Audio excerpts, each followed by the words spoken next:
According to the United States Food and Drug Administration, the FDA, false claims of any kind of cure without FDA trials carries a 5 to 40-year federal prison sentence. Therefore, the following film is a work of pure fiction. Or is it? Journal entry, July 15th, 2009. I find it an odd moment in my life. We grow the cure for cancer in 4 of 5 rooms in our house in the Denver ghetto. Yet I smoke wretched bowls of resin and ashes from a bong too dirty to ever be clean again. Please, God, legalize this plant. I know we can save the planet. I grow what can save the planet. But for now, I work at a truck stop serving the master for my $8.25 an hour. God, I feel wretched. A reefer smoker.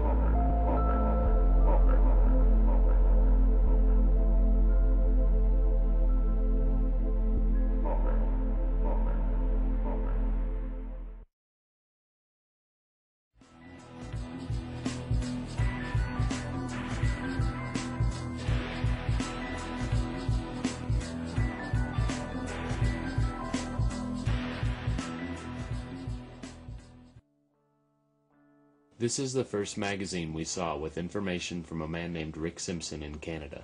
Mr. Simpson had released a method of taking cannabis, marijuana, pot, weed, whatever you want to call it, and refining it to its essential oils, and ingesting it or eating it instead of smoking.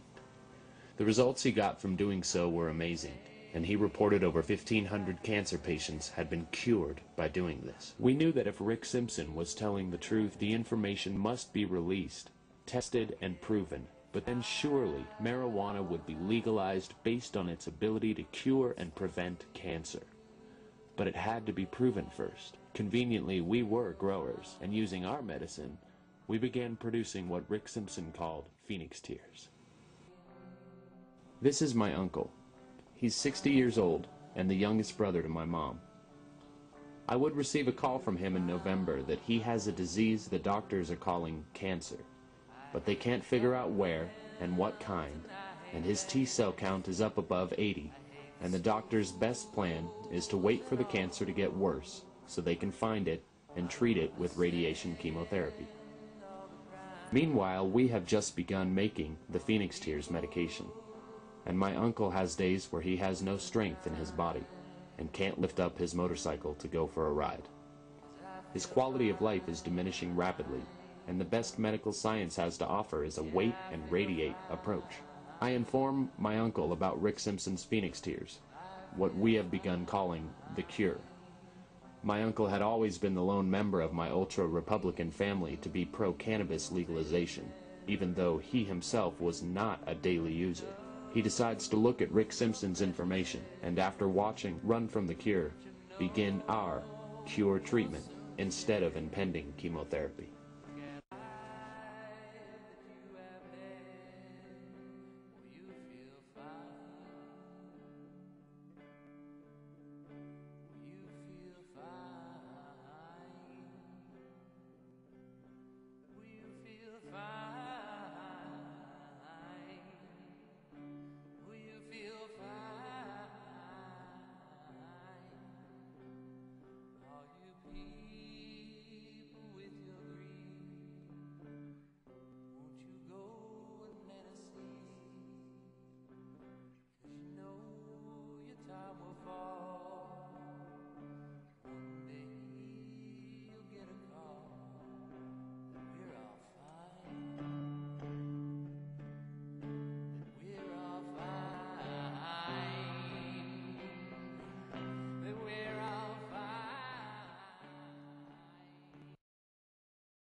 Yeah, we got a question for Jello. Okay. What do you think about marijuana and hemp prohibition in this country? Well, it works about as well as alcohol prohibition.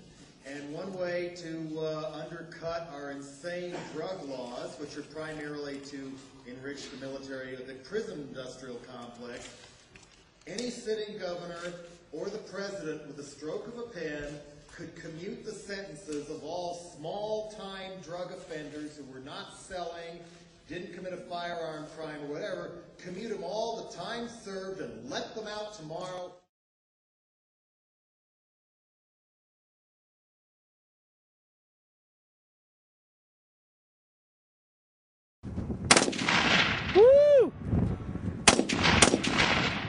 This is Kevin Grimsinger. He's an 18-year veteran of the Army Rangers, where he served in multiple theaters as an Army Ranger Spec Op medic. In Afghanistan, while engaged with the Taliban looking for Osama bin Laden, he stepped on an American-planted landmine left over from our support of bin Laden and others during their fight against the Soviet Union invasion in the 1980s.